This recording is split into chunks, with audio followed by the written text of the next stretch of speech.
Assalamualaikum warahmatullahi wabarakatuh. Bagaimana kabar teman-teman pada hari ini? Semoga selalu dalam keadaan sehat walafiat. Kali ini saya akan mencoba menanggapi satu pertanyaan mengenai warisan. Jadi ceritanya begini, ibunya setelah meninggal dunia, ayahnya menikah lagi. Beberapa tahun kemudian ayahnya juga meninggal dunia. Artinya ada ibu tiri. Pertanyaannya adalah, berapa bagian warisan dari ibu tiri? Ya, terima kasih atas pertanyaannya. Jadi memang mengenai masalah warisan ini tidak pernah habis untuk dibahas, karena memang sangat bervariasi permasalahannya di dalam masyarakat. Saya akan mencoba menanggapinya, tapi silakan teman-teman nanti bisa komentar, boleh menambahin apa yang sudah saya sampaikan. Pertama, ketika ibunya meninggal dunia, sebenarnya harusnya sudah terjadi warisan apabila ibunya mempunyai harta. Tetapi kebanyakan yang terjadi adalah di masyarakat kita tidak langsung dibagi hartanya yang punya ibu, tetapi menunggu dua-duanya meninggal dunia. Nah, bisa jadi misalnya ibunya ini punya harta dari orang tuanya warisan, itu juga kan menjadi harta waris yang harusnya dibagi kepada ada suaminya tadi dan anak-anaknya, misalnya, paling tidak seperti itu. Nah, ini kan sering tidak terjadi gitu, tapi menunggu ayahnya meninggal dunia. Nah, kemudian ini kan yang pada akhirnya ayahnya menikah, punya istri dan mempunyai istri. Artinya ini istri ini yang kedua ini juga menjadi istri sah yang suatu saat akan menjadi ahli waris, seperti itu. Jadi mau istri pertama maupun istri kedua, ketika sudah menjadi ahli waris itu tidak ada bedanya. Tidak ada bedanya, akan mendapatkan harta dari pewaris yang meninggal. Nah, dalam hal ini kan si istri kedua mempunyai suami dari ibu yang sudah meninggal dunia tadi.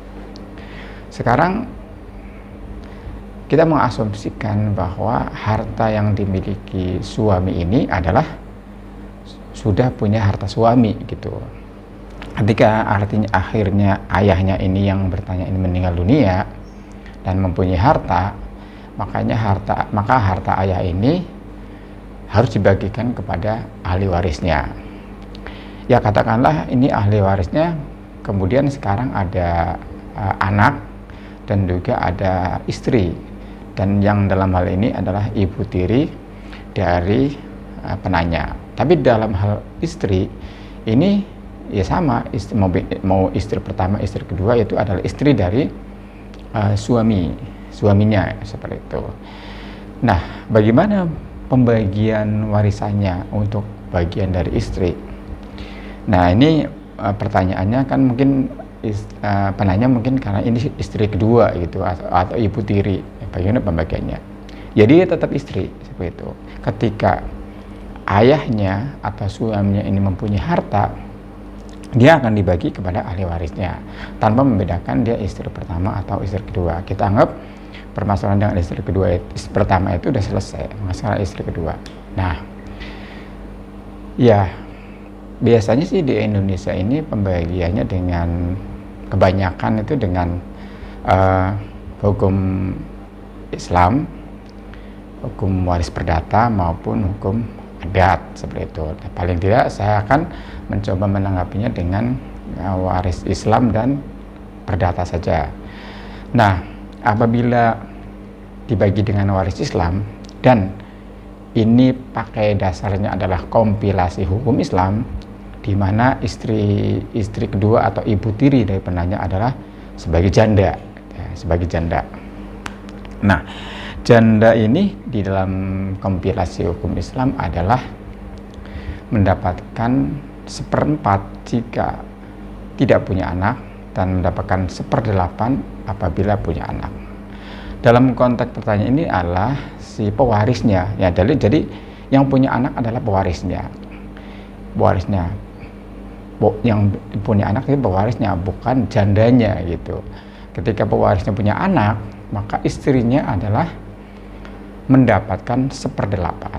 Jika tidak punya anak, istrinya mendapatkan seperempat. Nah, misalnya janda tadi dianggap nggak punya anak, misalnya bukan jandanya nggak punya, tapi adalah pewarisnya yang meninggal dunia. Ya, meninggal dunia adalah kan punya anak. Ini yang bertanya kan adalah anaknya gitu. Maka janda mendapatkan seperdelapan meskipun nggak punya anak, dalam konteks dia sendiri nggak punya anak, tetapi untuk pewarisnya adalah punya anak.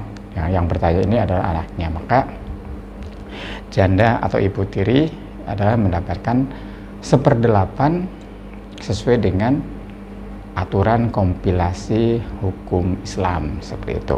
Nah, nanti sisanya apa nih? Jadi asobah gitu kan, untuk anak-anaknya. Jadi istri hanya dapat seperdelapan saja. Nah, sisanya pada anak-anaknya. Nah, misalnya masih ada orang tua dari ayahnya dapat, orang tuanya masih ada dapat, ada persentasenya tersendiri gitu. Kalau dilihat dari kompilasi hukum Islam ya, gitu, seperti itu. Nah, kalau dilihat dari perdata, nah perdata ini kan ada 4 golongan ya, ada golongan pertama, golongan kedua, golongan ketiga, keempat. Golongan pertama itu ada anak dan istri, golongan kedua ada orang tua dan saudara kandung, dan golongan ketiga ada kakek nenek, ada golongan keempat ada ayah ibu, paman bibi. Jadi di perdata ini jika masih ada golongan 1, maka golongan 2 dan seterusnya tidak dapat. Golongan 1 adalah ada anak, ada istri.